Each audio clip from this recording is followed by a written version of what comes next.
What happens when Stone Age brains collide with godlike technology? What happens to your neural networks if artificial neural networks do your thinking for you? Do we need some friction in our lives to become better humans? Could curiosity become the most important survival skill of the 21st century? Are we heading into an age of abundance? And what happens when abundance creates its own psychological problems? Today we sit down with Steven Kotler to discuss his new book with Peter Diamandis called We Are as Gods. Welcome to Inner Cosmos with me, David Eagleman. I'm a neuroscientist at Stanford, and in these episodes, we sail deeply into our 3-pound universe to understand why and how our brains look the way they do.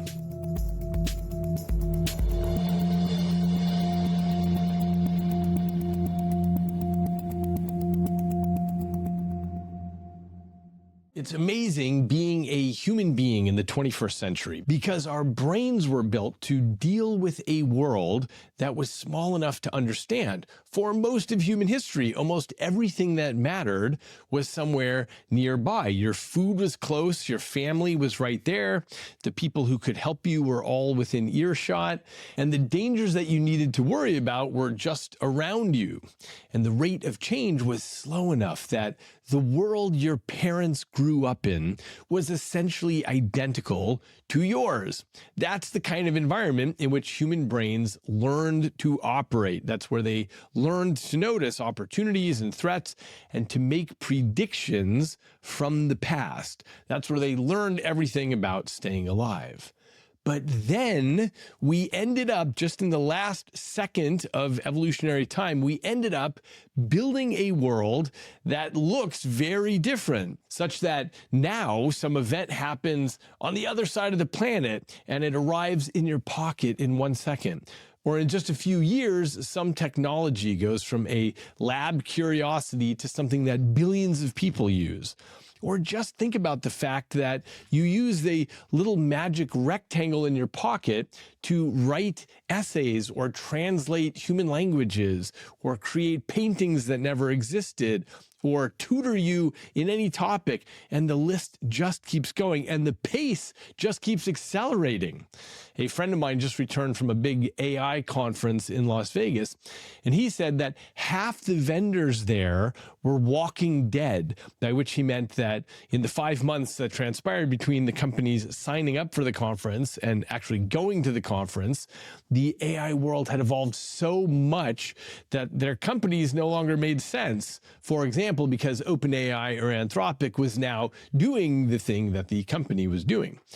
So, what happens when an environment changes faster than the brain can change? Brains change on the scale of thousands or millions of years, and the pace of our technology change, especially now, is on the scale of months. So this is what we're going to talk about today.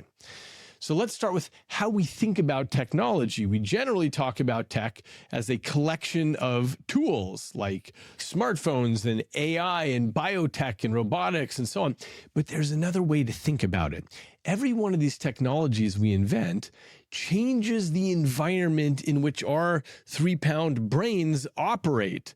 The smartphone changes what information reaches us. The internet changes the scale of our social world from a village to a planet.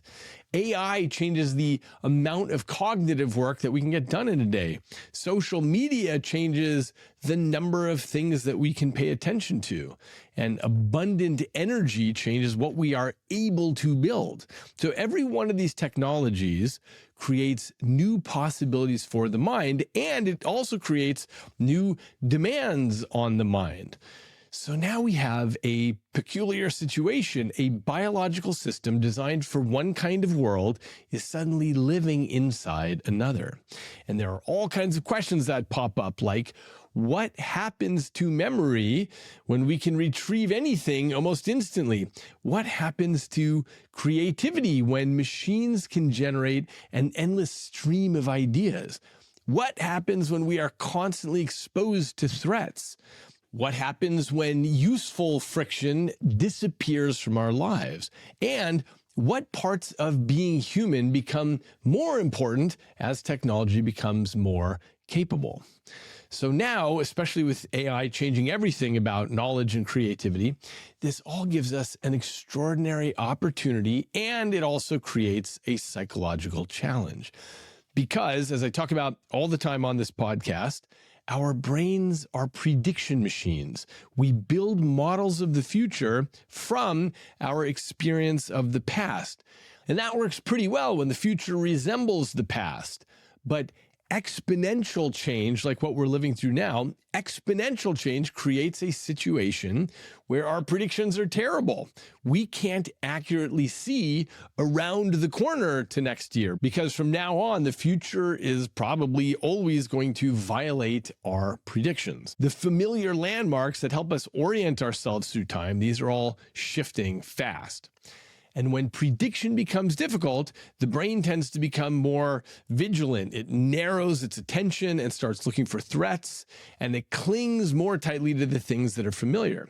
This is one reason the psychology of technological change matters so much. The challenges of the modern world are taking place in the nervous system of each one of us. But as we'll hear about today, there may be an intriguing possibility here, and that involves understanding some of the brain's oldest mechanisms more deeply, like attention and curiosity and challenge and meaning.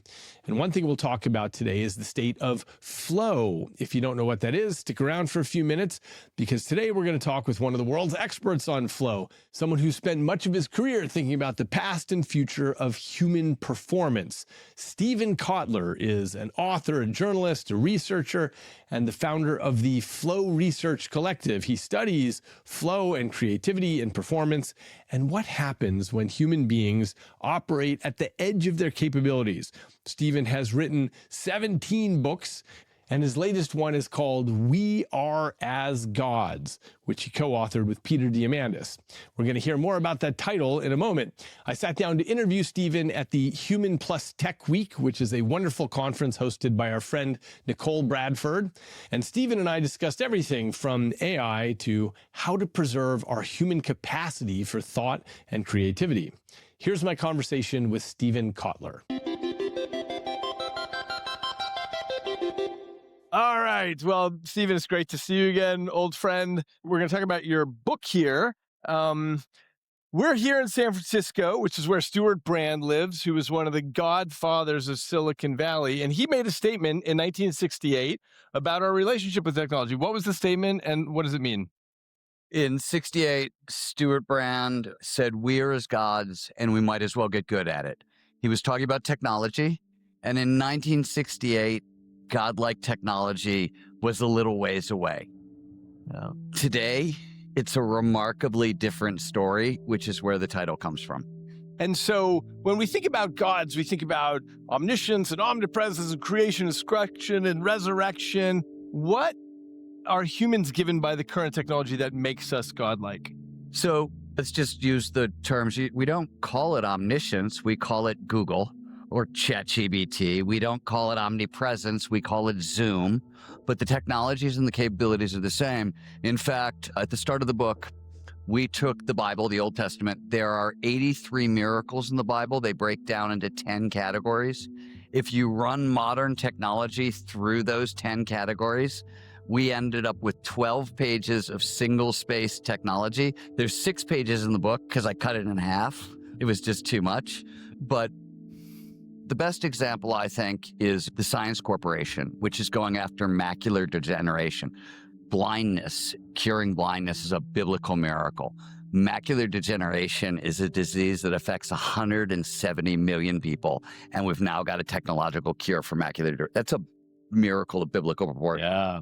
So we've got this godlike technology, but really one of the central problems is that the development of these tools has outstripped the pace of our psychology. So we're stuck with Stone Age brains and godlike tools. So is that the central problem? Yeah, the central problem is our brains evolved in a local and linear world. Local meaning everything it dealt with was roughly a day's walk away.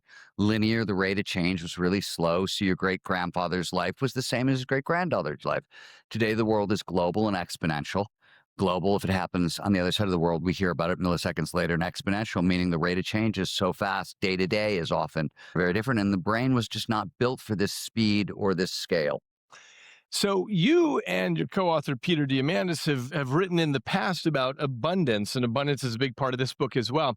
What do you see as the strongest evidence that we're moving from a world of scarcity to abundance?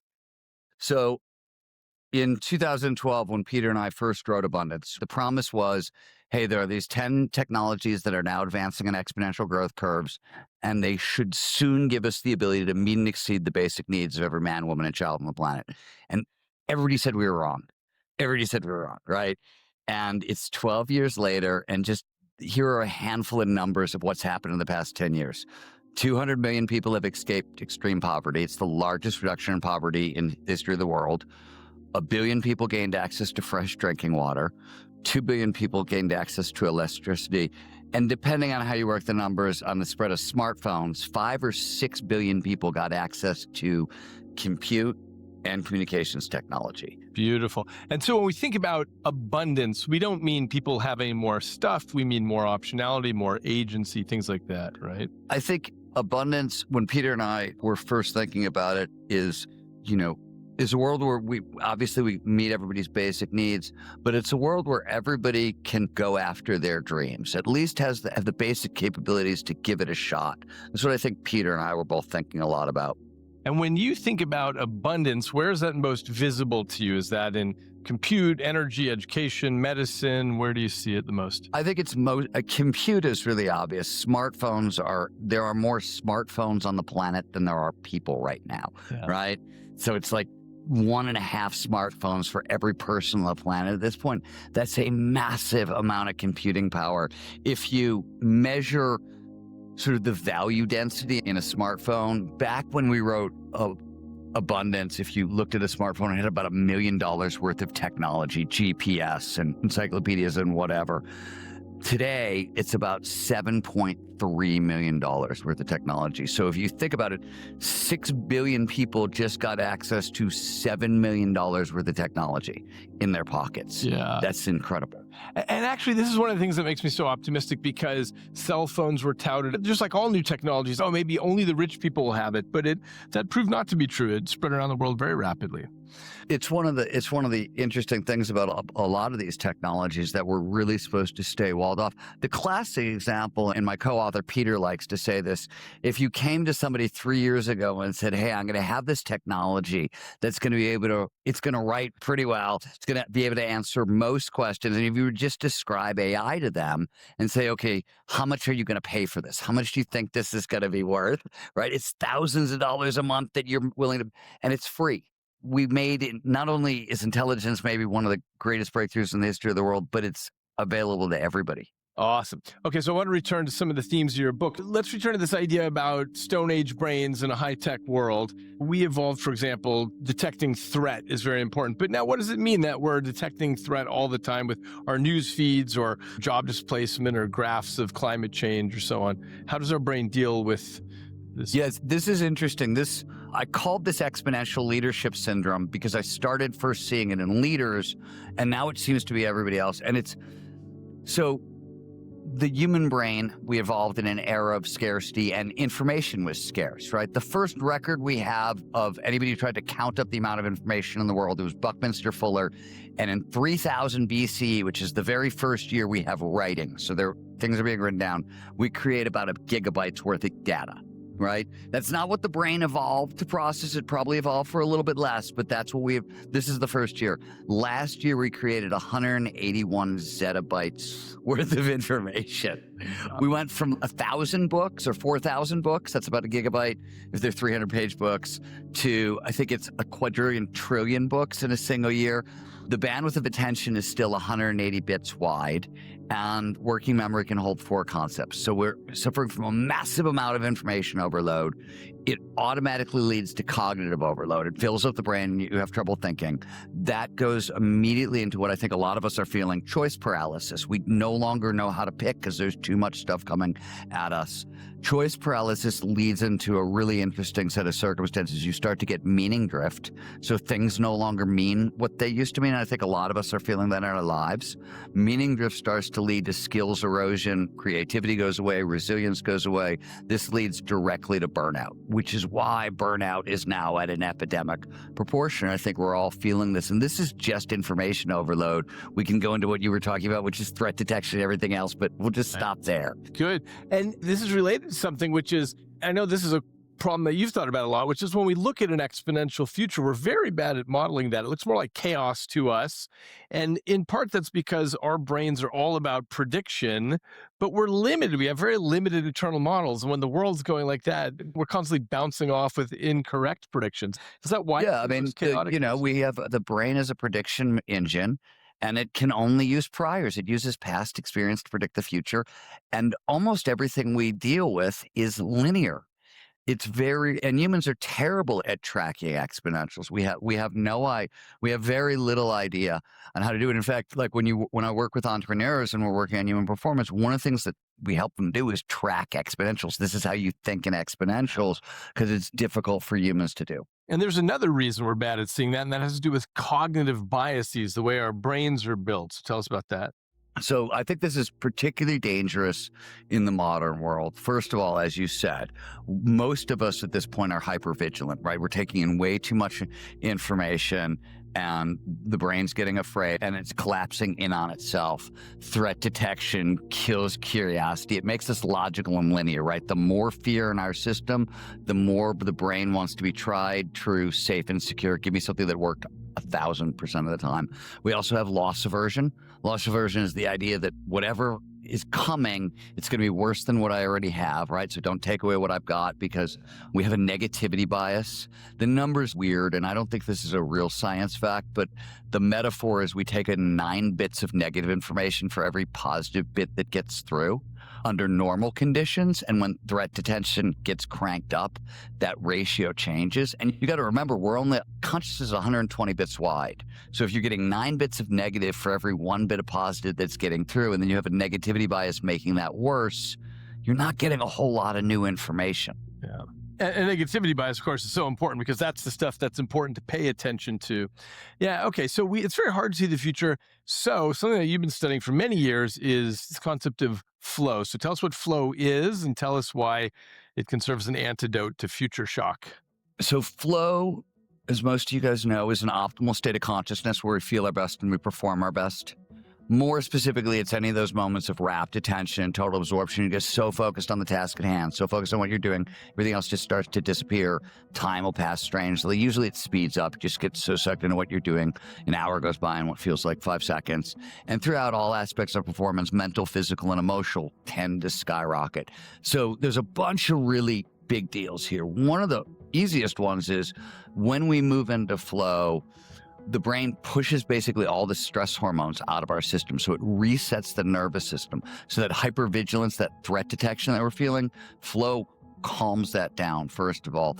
It also, and this is not our research, but McKinsey did a 10-year study of top executives in flow. The world is speeding up. It's hard to keep up. They found the top executives in flow on average. And this was a 10-year study. They went around the globe, talked to tens of thousands of people, but it was self-reported, so you always got to take that with a grain of salt. But on average, people reported being 500% more productive in flow. The Department of Defense and DARPA looked at soldiers in flow. They learned 230% faster than normal. So you've got heightened productivity, accelerated learning, and massively amplified creativity. These are all core skills for keeping up in the 21st century. Flow amplifies all of them. I think the biggest one is meaning drift is a real problem today. Meaning is being eroded very quickly, and flow underpins happiness, well-being, overall life satisfaction, meaning, and purpose. And this is some new work, but flow overwrites burnout, will overwrite PTSD, and it's neuroprotective. It doesn't overwrite it, but it's neuroprotective against anxiety and depression, bipolar disorder. I could go on. The giant mental health plague that's going on right now. Flow's the only thing there's no pill, there's no protocol that does what flow can do. And the really cool thing is there's nothing to sell. This is built in. Like, everybody can get into flow. It's a built-in feature of being human. So the antidote that we need to the modern world comes built in, which is remarkably good news. So this can help calm our nervous system in a rapidly changing world. Something I think about a lot is in an age of abundance, there's so much information coming in, so much stimulation. How do we make sure that world doesn't overwhelm us and that we can find our way into something calming? It's an interesting question. So one thing I want to say, and the book definitely talks a lot about this, we are moving towards a world of abundance, but we're also seeing the dark side of abundance, right? We have an abundance amount of cheap food. It's led to an abundance of obesity. We have an abundance of computing technology and communication technologies. Social media has led to the largest mental health crisis in history. We have an abundance of energy. We also have an abundance of carbon in the atmosphere. So there's a dark side to abundance, right? And that's starting to show up as well. And I think we're seeing both sides of the coin, and we're having to deal with both at once. Yeah. So now one of the things you argue in the book is that a lot of people feel that the future is something that is happening to them, and you campaign for a shift into agency. So what does that look like in the Yeah, so I see this a lot with AI. I hear it a lot when people talk about AI. They talk about AI coming for their jobs. They talk about AI as if it's something that's happening to them rather than something that humans are creating. And I think you hear this a lot with exponential technology. Robots are coming for our job. All these things, what they do is they give up agency. You're creating what's known in psychology as an external locus of control, right? An internal locus of control is I control my life, I control where I'm going and what I can do.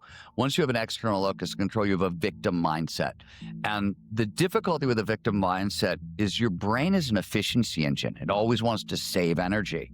So if you decide that I've got no power here, there's nothing I can do to affect the situation, your brain won't even bother to give you the energy to try, right? Forget about getting into flow. You're just not even going to get into the fight because your brain doesn't want to, it's not going to waste energy on motivation if you can't win. And so if you are constantly thinking AI is happening to you rather than it's something that we're actually creating, if you give up that energy, you're giving up all your power in this equation.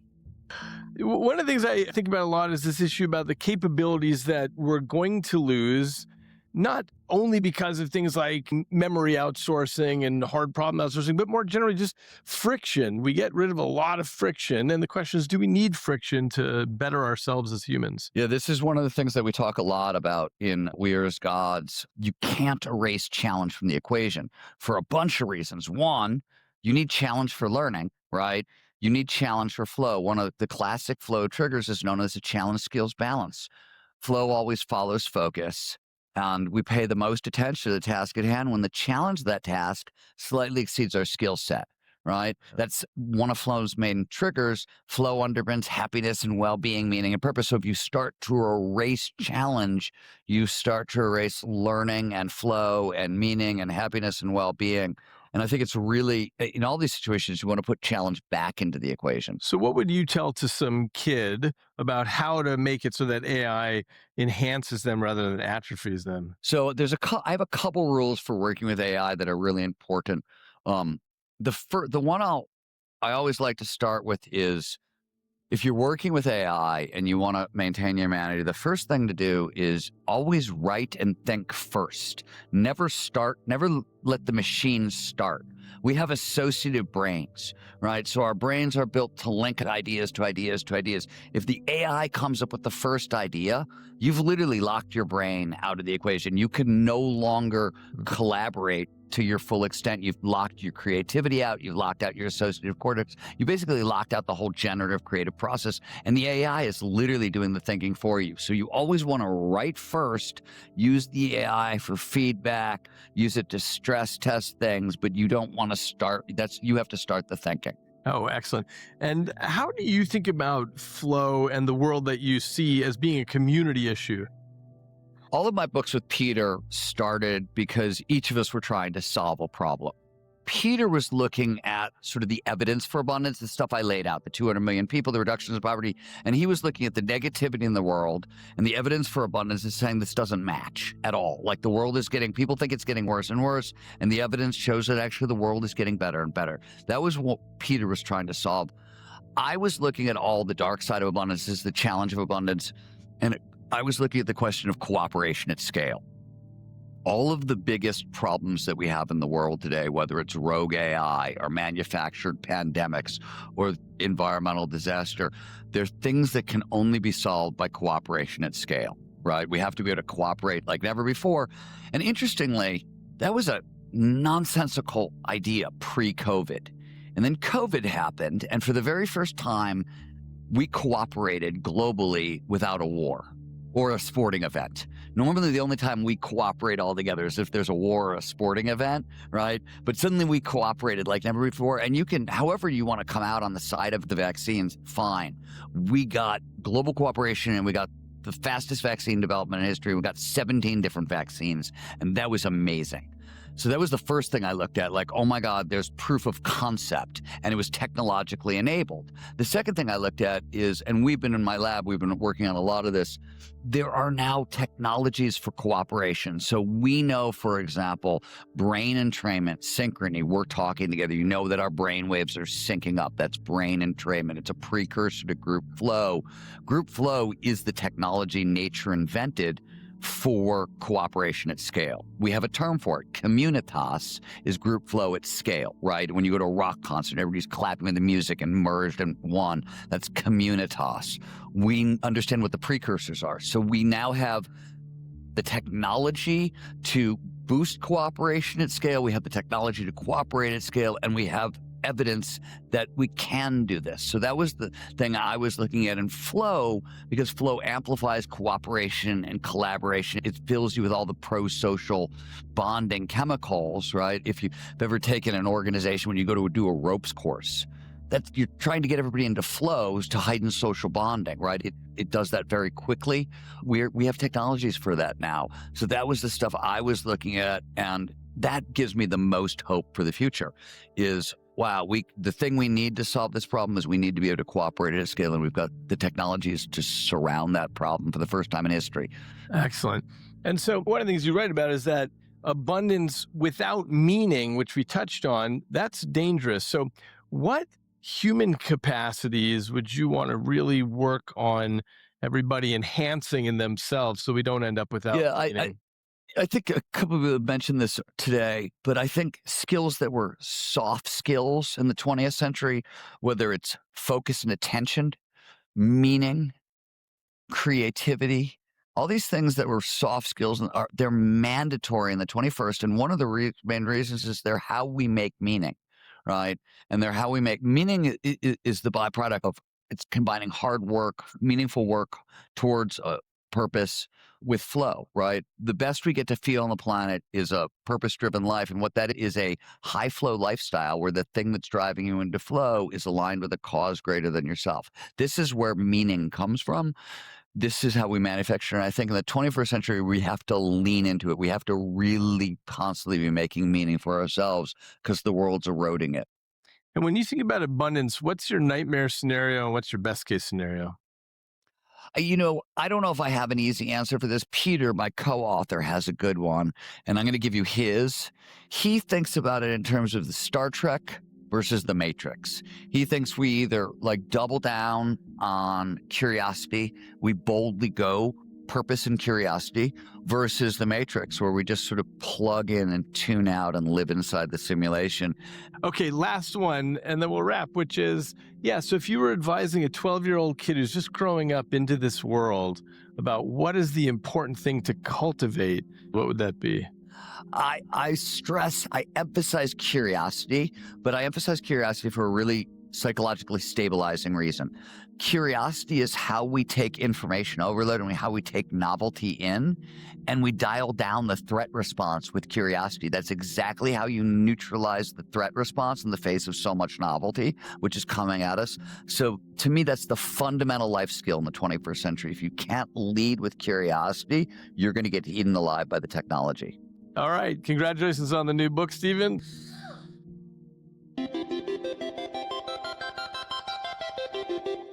That was my conversation with Steven Kotler. So in 1968, when Stuart Brand said, "We are as gods and we might as well get good at it," at the time he said it, it was a provocation about technology in the future. But I think it's fair to say that now it feels more like a description of our daily lives. We have acquired capabilities that previous generations described, as Steven said, in mythological terms. We have instant planetary communication. We create images from sentences. We can see inside the human body, and we can edit biological systems. We can summon information on anything instantly.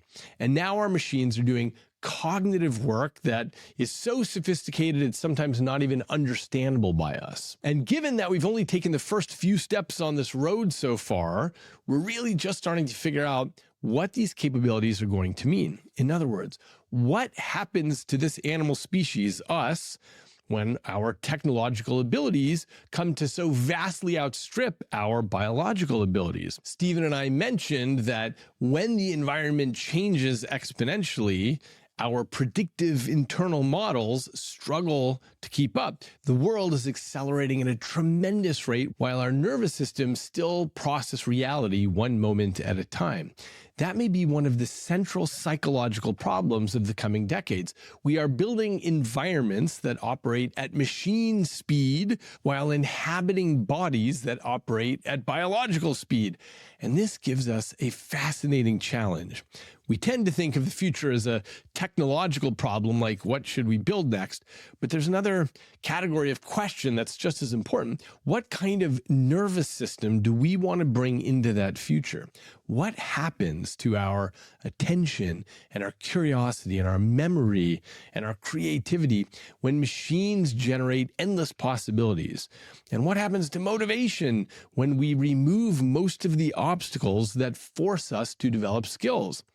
The central issue is that a lot of human behavior is shaped by the constraints that we evolved in, like limited calories and limited information and limited time and limited relationships and limited physical abilities and opportunities. So here's an example of this. We developed reward systems that make food desirable because food was scarce. We developed attention systems that prioritize unusual events because information was limited. We developed motivation systems that push us towards goals because accomplishing things required effort. We developed social systems that help us cooperate because we're physically vulnerable when we're alone. And we developed extraordinarily sophisticated learning systems because the environment demanded that. We needed that kind of mental flexibility to absorb what was going on. Now, a lot of those constraints are changing. Information is abundant. Communication is abundant. Choice is abundant. Energy and material resources are becoming abundant.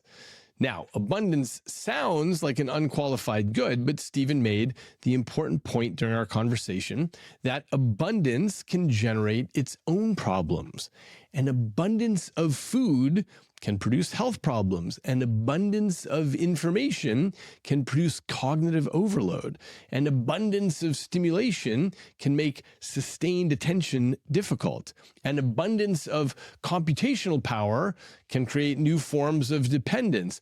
And an abundance of choice can make choosing harder. So this is so wild through an evolutionary lens because for essentially all of human history, the central problem was getting enough. And increasingly, the central problem is knowing what to do with enough. That is a very different psychological challenge. And it brings us back to the idea of agency. One of the most important things that Steven emphasized is the difference between experiencing technology as something that is happening to you and experiencing technology as something you can actively shape. We require a sense that our actions matter. We need goals and challenges and opportunities to learn. We need to direct our attention towards things that are meaningful.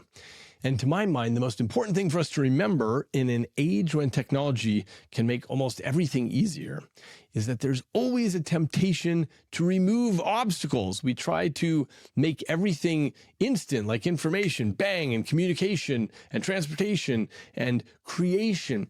We try to make work faster and generally remove all the friction.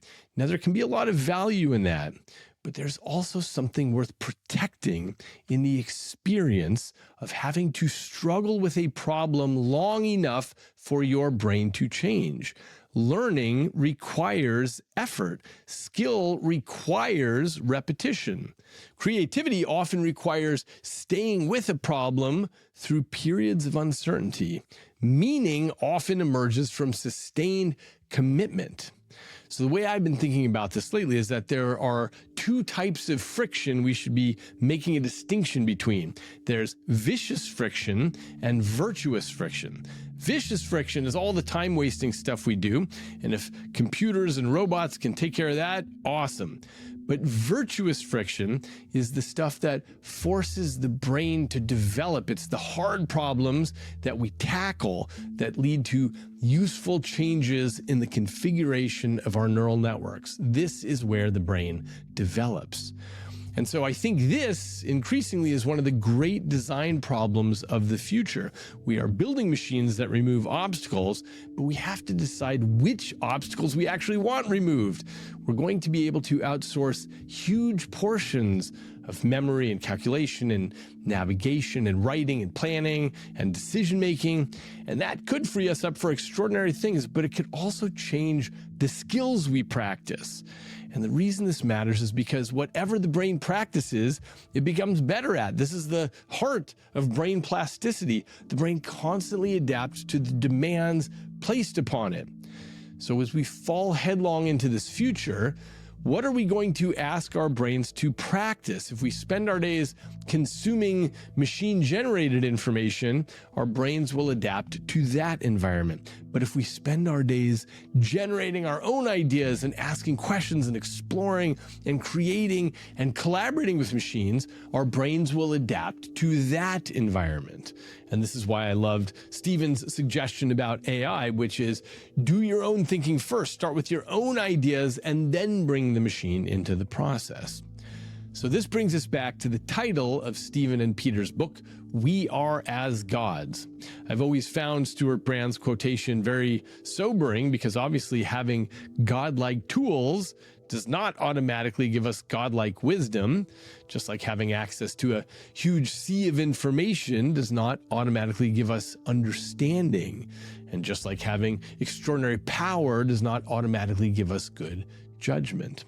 So, our new tools are not going away, and the challenge for us is to try to be smart about how we plan our relationship with tech. The machines will just keep getting better. Our job is to figure out what we want our minds to become. Go to eagleman.com/podcast for more information and to find further reading. Join the weekly discussions on my Substack and check out and subscribe to Inner Cosmos on YouTube for videos of each episode and to leave comments. Until next time, I'm David Eagleman, and this is Inner Cosmos.